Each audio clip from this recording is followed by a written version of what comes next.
Now I have a piece of advice. Something that's gonna help you. I had some students wondering about the difference between likely versus, or I mean, the difference between likely and unlikely, and that's why I decided to record this. Well, what's going on? Well, likely means something like probable, possible, or something to be expected. Likely vendría siendo algo probable, algo posible, algo que de alguna manera se espera que suceda. En algunos casos, lo que vamos a usar es la estructura, va a ser el sujeto plus el verbo to be, am, is or are, más likely y el to, for o that. Por ejemplo, acá dice Tom is likely to win.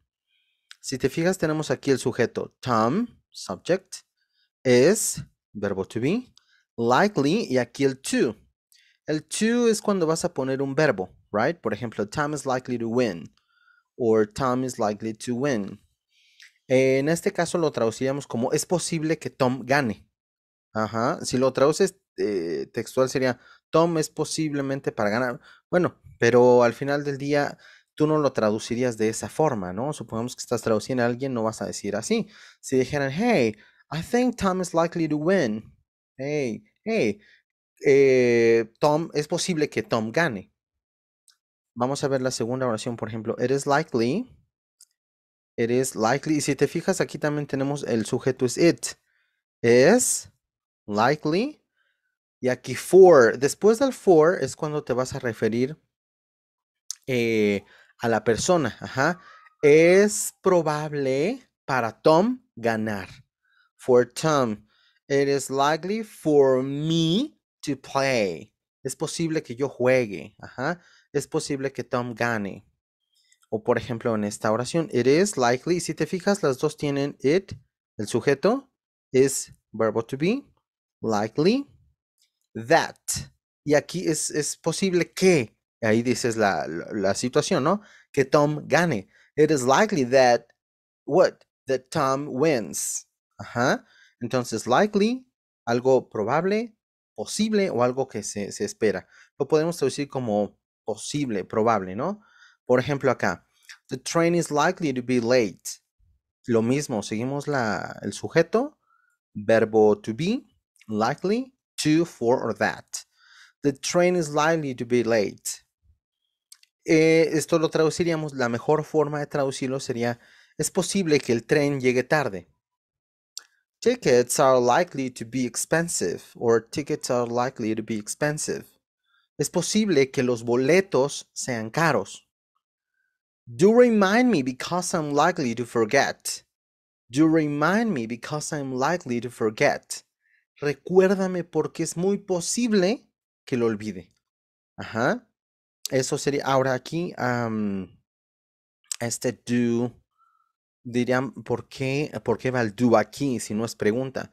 Acuérdate que cuando tú pones el do, por ejemplo, si yo digo, I like basketball, me gusta el basketball, I like basketball, estoy diciendo una oración afirmativa de que me gusta, pero si yo digo I do like basketball, ese do está ahí para reafirmar, para mostrar, para poner más énfasis en que en realidad me gusta. Do remind me because I'm likely to forget.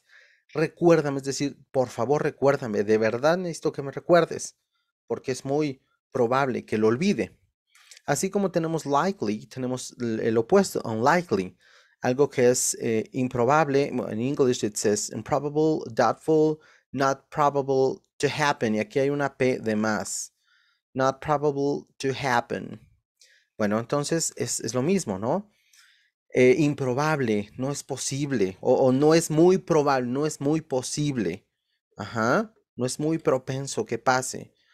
Tom, seguimos la misma estructura. Subject, is and are. Unlikely to, para verbos, for, para la persona, y that, la situación. Tom is unlikely to win. Es posible, es imposible, o es poco probable. Es poco probable que Tom gane. It is unlikely for Tom to win. Es poco probable que Tom gane, o es poco probable para Tom ganar, o que Tom gane. Lo traduces como mejor quede, ¿no? It is unlikely that Tom wins. It is unlikely that Tom wins. Es poco probable, es dudoso, es poco probable que pase. En este caso, vamos a ver los ejemplos de acá. Lo mismo, it is unlikely that she will come. Es poco probable que ella vendrá. It is unlikely to rain or that it will rain. Es poco probable que llueva o que lloverá. Number 4, the project seemed unlikely to succeed. El proyecto parecía poco probable de tener éxito. It is highly unlikely that she'll be late. Es altamente poco probable, es altamente improbable que ella llegará tarde. ¿Ok? Entonces son formas de usarlo. Sin embargo, vamos a ver un ejemplo acá. Pero antes de eso, te quería comentar una cosa que, I forgot. I wanted to say something that actually I forgot. Bueno, vamos aquí. Unos ejemplos con likely. Not only that, their wives are healthier. Their wives are less likely to be. Their wives are less likely to see a therapist. Sus esposas son menos propensas, menos probable. Es decir, traducido de otra forma sería, es menos probable que sus esposas vean a un terapeuta. Ah, ya recordé lo que les iba a decir, pero ahorita lo digo a ver si no se me vuelve a olvidar. See a therapist, less likely to be diagnosed with. Less likely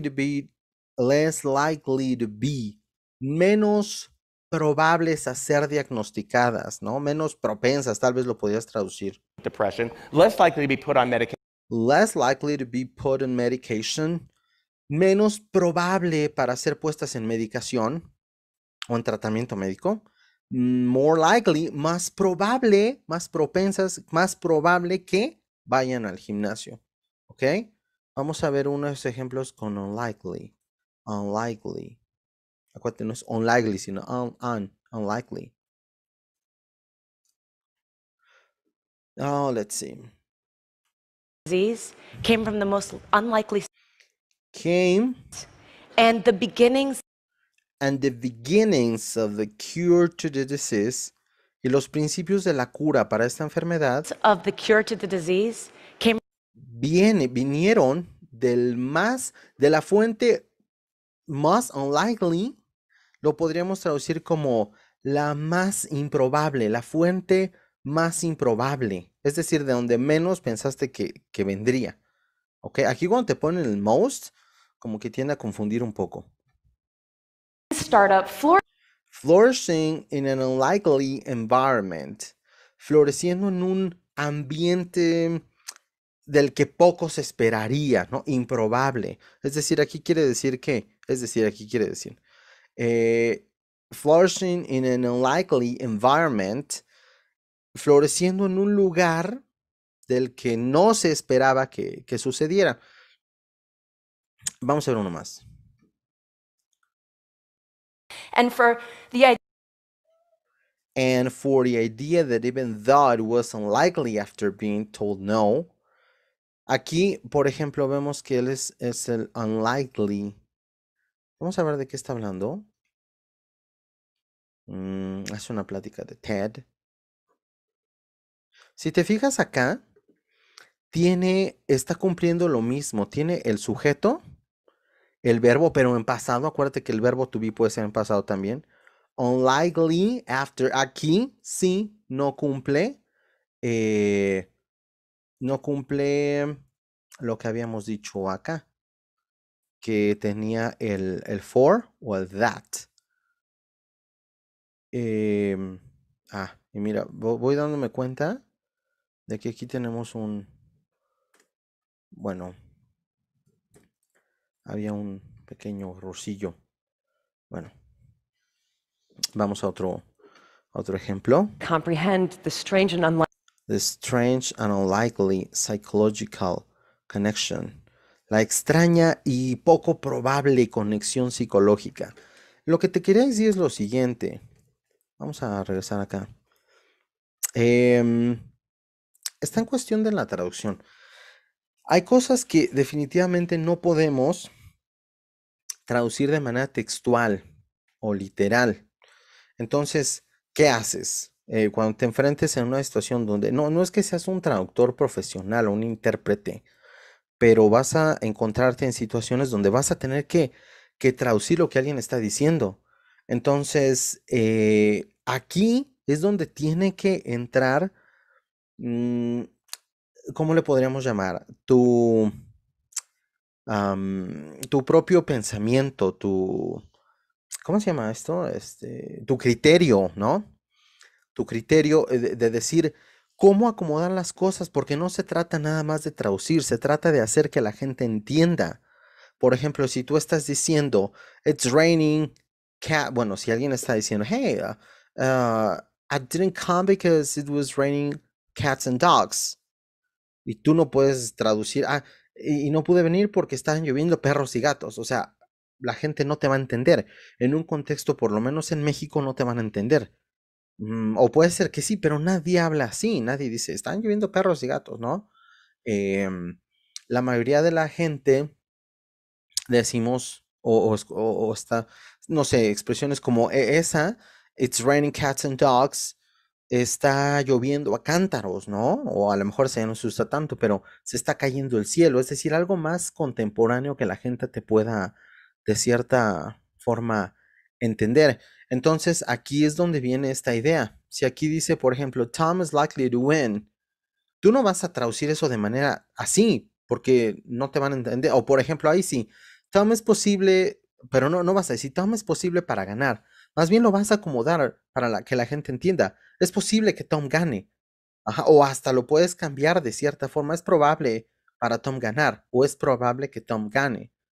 Pero aquí es donde tienes que meter tu criterio para hacerte entender. No nada más traducir una idea, no nada más comunicarla, sino hacer que la gente entienda. Por ejemplo, me doy cuenta de una cosa que en inglés tenemos el will y tenemos el going to. Will, así a grandes rasgos, es el futuro, pero para decisiones tomadas a lo mejor en el momento o un plan, pero no nada seguro. Y cuando dices going to, es algo como que seguro, hay más probabilidad de que va a pasar.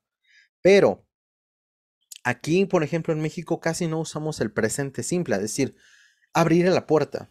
Saldré hoy. Casi siempre para todo decimos voy a salir, voy a abrir la puerta.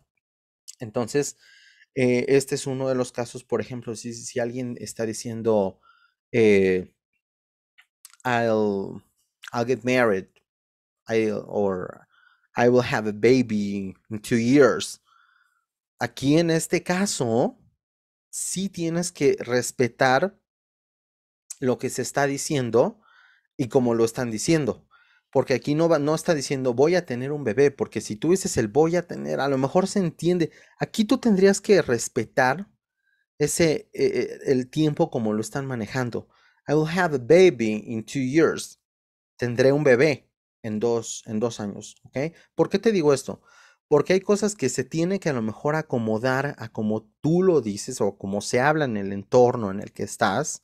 Y hay cosas, pero hay cosas que se tienen que respetar porque así viene la fuente en el inglés. Es el caso de oraciones con will y oraciones con going to, ¿ok? That's all, folks. That's all for today. Don't forget to like the video and, well, if you learned anything, hit on the like the video, or don't forget to subscribe. Please hit a subscribe button, please. And I will see you later in some, I'm trying to do different stuff for you. Thanks for coming. Have a good night. See you then. Goodbye.